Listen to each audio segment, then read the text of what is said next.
আসসালামু আলাইকুম বন্ধুরা, দূরের কাছে পাশে দেশে বিদেশে যে যেখান থেকে এই মুহূর্তে আমার ভিডিওটা দেখছো বা দেখছো না, আশা করছি আল্লাহর রহমতে ভালো আছো, সুস্থ আছো। বন্ধুরা, আমি তোমাদের দয়া ভালো আছি, সুস্থ আছি। তো বন্ধুরা, এখানে একটা ইলিশ মাছ এনেছি বাজার থেকে। তো সেই ইলিশ মাছটা খুলতেছি, তো সেই ভিডিওটা তোমাদের সাথে শেয়ার করতেছি। বন্ধুরা, দেখতে থাকো, সঙ্গে থাকো, আশা করি ভালো লাগবে। বন্ধুরা, যারা আমার ভিডিওটা ক্লিক করেছো, প্লিজ সবাই একটি লাইক করে দেবে। তোমাদের একটি লাইক, একটি কমেন্ট আমাকে ভিডিও বানাতে উৎসাহ জাগায়, আর আমার ভিডিওটা অনেকের কাছে নিয়ে পৌঁছে দিতে সাহায্য করে। যদি এর মতো কোনো নতুন বন্ধু আমার ভিডিওতে ভিজিট করে থাকো, তাহলে প্লিজ আমার চ্যানেলটা সাবস্ক্রাইব করে নেবেন, পাশে থাকা অল বাটনটি চাপে দেবেন, যাতে আমি ভিডিও ছাড়ার সাথে সাথে নোটিফিকেশনটা চলে যায় তোমাদের পাশে। আর যদি আমার ভিডিও দেখে কোথাও কোনো অংশ বন্ধুরা তোমাদের কাছে একটু ভালো লেগে থাকে, তাহলে আমার এই ছোট্ট চ্যানেলটার পাশে থেকে যাবেন আমাকে সাপোর্ট করার জন্য। বন্ধুরা, তো দেখো মাছটা আমি বের করে নিয়েছি।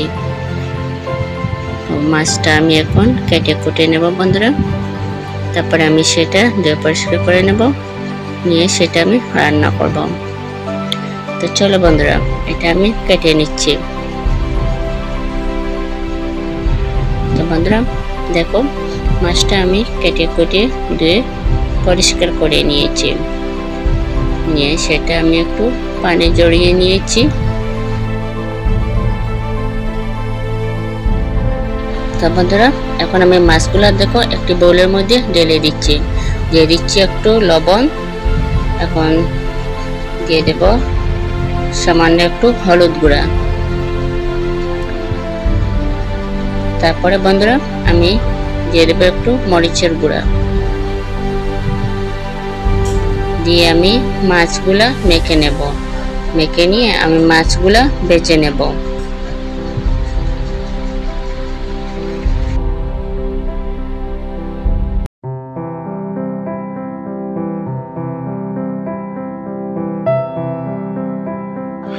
বন্ধুরা, এখন আমি চুলার মধ্যে বসিয়ে দিয়েছি কড়াই। তো আমার কড়াইটা দেখো গরম হয়ে গেছে। এখন আমি দিয়ে দিচ্ছি তেল। তো তেলটা গরম হয়ে যাওয়ার পরে বন্ধুরা আমি দিয়ে দিচ্ছি এখানে বাটা রসুন। বাটা রসুনটা দিয়ে আমি নেড়ে চেড়ে দেবো। নেড়ে চেড়ে দিয়ে আমি বাটা রসুনটা ভালো করে একটু ভেজে নেব।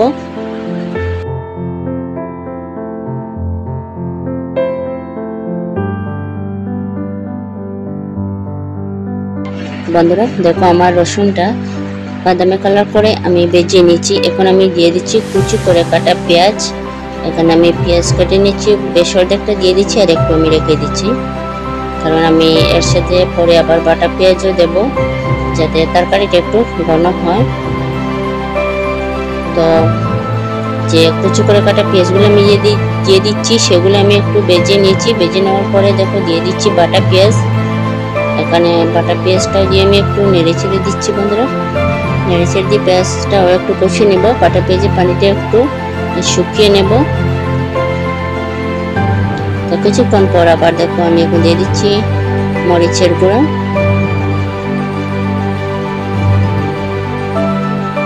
এখানে আমি মরিচের গুঁড়া দেখো আড়াই চামচ দিয়েছি। এখন দিয়ে দিচ্ছি হলুদ গুঁড়া আধা চামচ, ধনের গুঁড়া সামান্য, দিয়ে আমি মশলাটা ভালো করে নেড়ে চেড়ে দেবো। ভালো করে নেড়ে চেড়ে দিয়ে মশলাটা আমি ভালো করে কষিয়ে নেব।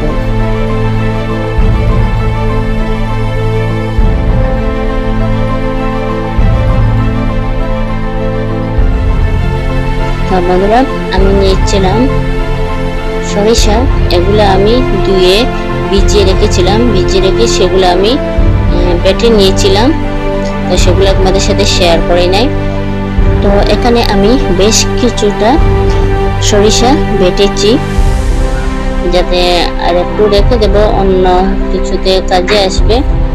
তাই আমি এখানে সরিষাগুলো দিয়ে দিচ্ছি, দিয়ে এগুলা ভালো করে আমি মশলার সাথে কষিয়ে নিচ্ছি।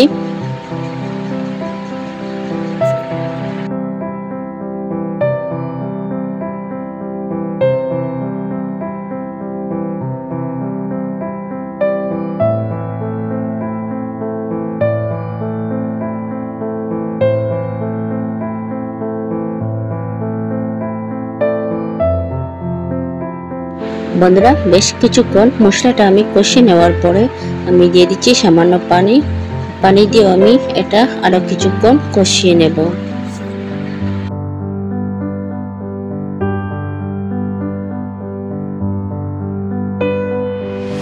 তো বন্ধুরা মশলাটা আমার কষানো হয়ে গেছে, তেলটা আমার বেশি উঠেছে, তাই আমি মাছগুলা ঢেলে দিচ্ছি, দিয়ে দিয়েছি স্বাদ মতো লবণ। এখন আমি এখানে একটা টমেটো নিয়েছি, নিয়ে 4 পিস করে কেটে নিয়েছি। তো টমেটোটা আমি দিয়ে দিচ্ছি বন্ধুরা, দিয়ে দেখো আমি সেগুলো ভালো করে নেড়ে ছেড়ে দিচ্ছি।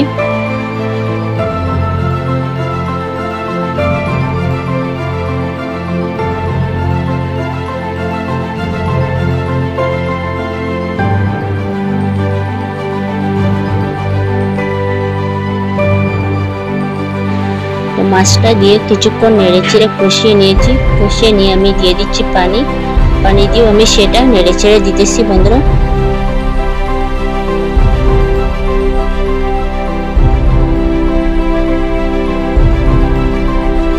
বন্ধুরা এখন আমি 5-7টা কাঁচামরিচ উপর দিয়ে দিচ্ছি। আমার তরকারিটা বলক এসে গেছে।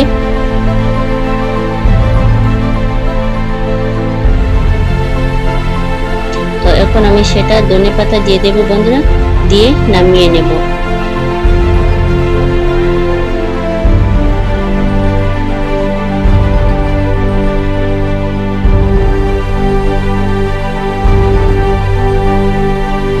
বন্ধুরা আমি আমার তরকারিটা নামিয়ে নিয়েছি। তো আজকে সরষে দিয়ে ইলিশ মাছ রান্নার রেসিপিটা আমার কিরকম হয়েছে অবশ্যই কমেন্ট করে জানাতে ভুলবে না। সবাই ভালো থাকবে, সুস্থ থাকবে বন্ধুরা। আবারও তোমাদের সাথে দেখা হবে কোনো নতুন একটি ভিডিওতে। আজকের মতো বিদায় নিচ্ছি। আল্লাহ হাফেজ, আসসালামু আলাইকুম।